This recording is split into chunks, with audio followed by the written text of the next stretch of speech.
আহারে জীবন। ঈদের সময় রেল লাইন পার হতে গিয়ে সামান্য একটু ভুলের জন্য মুহূর্তেই শেষ হয়ে গেল এক যুবকের জীবন। শুধু তা নয়, পাশাপাশি আরও জীবন হারিয়েছে দুই যুবক। খবর নিয়ে জানা গেছে, বগুড়ার আদমদিঘিতে রেল লাইন পার হওয়ার সময় ট্রেনে কাটা পড়ে নাইম হোসেন নামের এক যুবকের জীবন। মুহূর্তেই শেষ হয়ে গেছে। জীবন হারানো নাইম উপজেলার সান্তাহার ইউনিয়নের উথরাইল গ্রামের শাহিন হোসেনের ছেলে।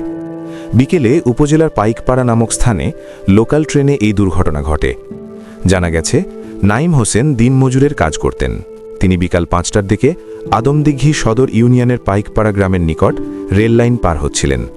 এ সময় ওই স্থানে সান্তাহার থেকে ছেড়ে আসা লালমনিরহাটগামী একটি লোকাল ট্রেনে কাটা পড়ে দেহ দ্বিখণ্ডিত হয়ে ঘটনাস্থলেই মারা যান।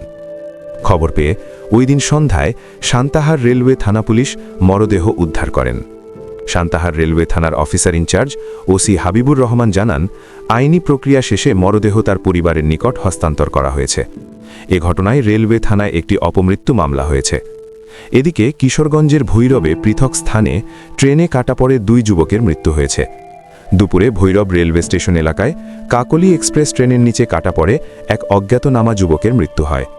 অন্যদিকে 9টার দিকে স্টেশন সংলগ্ন পশ্চিম আউটারে 11 সিন্দুর এক্সপ্রেস ট্রেনের নিচে কাটা পড়ে আইনুল হক নামের এক যুবকের জীবন শেষ হয়।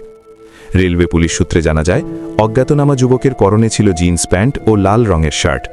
তার পরিচয় শনাক্তে পিবিআইকে খবর দেওয়া হয়েছে। অপরদিকে এক্সপ্রেস ট্রেনের নিচে কাটা পড়ে আইনুল হক কিশোরগঞ্জের তারাইন উপজেলার বানাইল ইউনিয়নের দাউদপুর গ্রামের তোরাবালির ছেলে। আইনুল হক মানসিকভাবে অসুস্থ ছিলেন। এ বিষয়ে ভৈরব রেলওয়ে থানার ভারপ্রাপ্ত কর্মকর্তা ওসি মোহাম্মদ সাইদ আহমেদ জানান, ট্রেনে কাটা পড়া দুজনের মরদেহ উদ্ধার করা হয়েছে। তাদের মধ্যে একজনের মরদেহের পরিচয় শনাক্ত করে পরিবারের কাছে হস্তান্তর করা হয়েছে। অপর মরদেহটি পরিচয় শনাক্তকরণের জন্য জেলা থেকে পিবিআই পুলিশের টিম এসে কাজ করবে। দর্শক, ঈদের সময় রেল লাইনে ঘুরতে এসে অনেক যুবক জীবন হারিয়েছে, যা শুধু নিজের ভুলের জন্য। ঈদের আনন্দ মুহূর্তেই ম্লান হয়ে গেছে গোটা পরিবারে।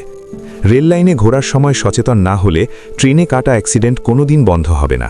এই কথার সাথে আপনিও একমত হলে কমেন্টে হাঁ লিখে জানিয়ে দিন আপনার মূল্যবান মতামত। ভিডিওটি ভালো লাগলে লাইক ও শেয়ার করুন। ধন্যবাদ।